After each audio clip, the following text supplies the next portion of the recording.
Et pour vous donner plus d'éclaircissements sur ce sommet mondial des gouvernements 2026, on a le plaisir d'accueillir au bout du fil Dr Amr Saleh, qui est professeur d'économie politique. Bonjour.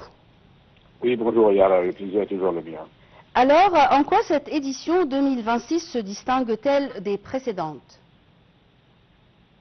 Excusez-moi, j'ai pas très bien entendu votre question, si vous le répétez.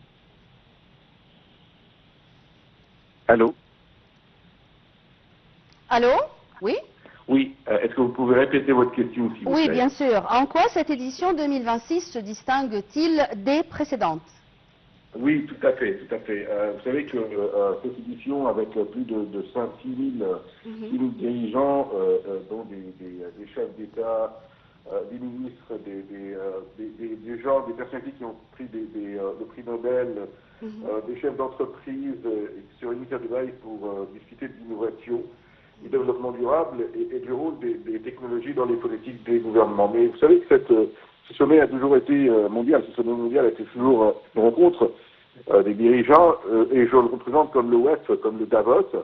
C'est le Davos arabe, c'est le Davos du monde arabe, c'est le Davos du Proche-Orient, et avec grand bonheur et honneur de voir ce sommet mondial qui grandit énormément et avec beaucoup d'importance, se tenir à Dubaï. Vous savez que le sommet mondial des gouvernements de 2006 a débuté à Dubaï sur le thème de façonner les gouvernements du monde, du futur en fait, et non du monde, du futur. Oui. Dubaï est axé toujours sur le futur et le sommet se concentre sur le développement des politiques gouvernementales et sur le renforcement de la coopération internationale pour faire face aux défis économiques, sociaux et technologiques qui émanent actuellement dans le monde, avec la participation, comme je l'ai dit, d'un nombre seulement de chefs d'État.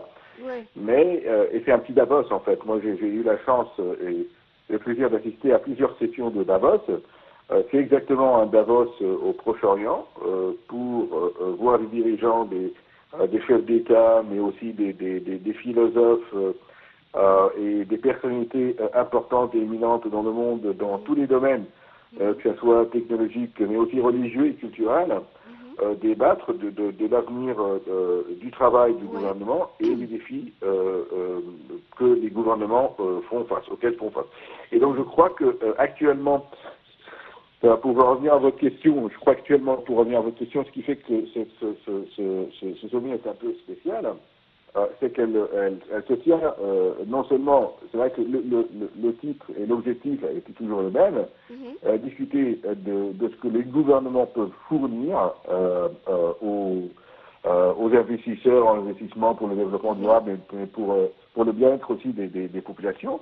Mais je crois que ce qui rend ce sommet spécial, c'est le nombre de participants, mais aussi, vous avez peut-être entendu parler des projets que Dubaï est en train d'ouvrir, le Hyperloop, et des projets technologiques immenses que Dubaï est en train d'inaugurer. Et donc c'est un événement spécial, mais aussi elle se tient dans le cadre international un peu difficile. Au Proche-Orient, les demandes et probabilités d'une guerre contre l'Iran, mais aussi l'arrière-plan, vous avez la guerre commerciale entre la Chine et les États-Unis qui ont beaucoup d'effets négatifs et néfastes sur le développement économique du monde et sur le commerce international. Et donc, si vous me demandez ce qui rend cette édition spéciale, à mon avis, trois choses: le nombre énorme de participants et de dirigeants du monde, aussi le climat international qui est très tendu, mais surtout sur un plan, le développement économique et social et technologique qui se passe dans le monde, que ce soit à Abu Dhabi ou que ce soit à Dubaï. Oui. Et quels sont les messages clés transmis par la délégation égyptienne? La délégation égyptienne a reçu beaucoup d'intérêt. Et d'ailleurs, je crois avoir connu qu'il y a un prix ou une récompense spéciale pour la délégation égyptienne, vu la réforme économique que l'Égypte est toujours en train d'entreprendre. Et donc, vous avez le président Fattah ici très régulièrement, et même à Davos, on a vu à Davos aussi dans et dans les sommets internationaux, parler et présenter le développement économique, mais aussi les réformes économiques que l'Égypte est en train d'entreprendre. Elle est en train d'entreprendre depuis des années. Et c'est la philosophie du développement, des réformes. Les réformes ne se terminent jamais. Quand il y a une volonté de développement et de compétitivité, vous entreprenez toujours des réformes économiques. D'ailleurs, vous n'avez peut-être pas me travailler, mais vous avez dans les rapports économiques internationaux de compétitivité, vous avez des pays qui sont super développés, comme les pays du Nord, les pays nordiques, qui ont obtenu les premières places dans la compétitivité internationale, qui prouve que le développement économique n'est pas un processus momentané, mais un processus continu. Et donc, le gouvernement égyptien avait présenté une fois de plus le volet et les réformes économiques entreprises, et qui avait reçu beaucoup d'intérêt et beaucoup d'importance dans l'idée politique et économique à Dubaï. Merci beaucoup, Dr Amr Saleh. Je répète que vous êtes professeur d'économie politique pour vos éclaircissements concernant le sommet mondial des gouvernements 2026 qui était tenu à Dubaï du 3 au 5 février.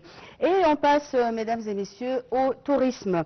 Selon un classement établi par l'Association britannique des agents de voyage et relayé par le journal The Sun, l'Égypte figure parmi les 10 destinations touristiques incontournables à visiter en 2026, confirmant ainsi son retour en force sur la scène touristique internationale. Voyons ensemble.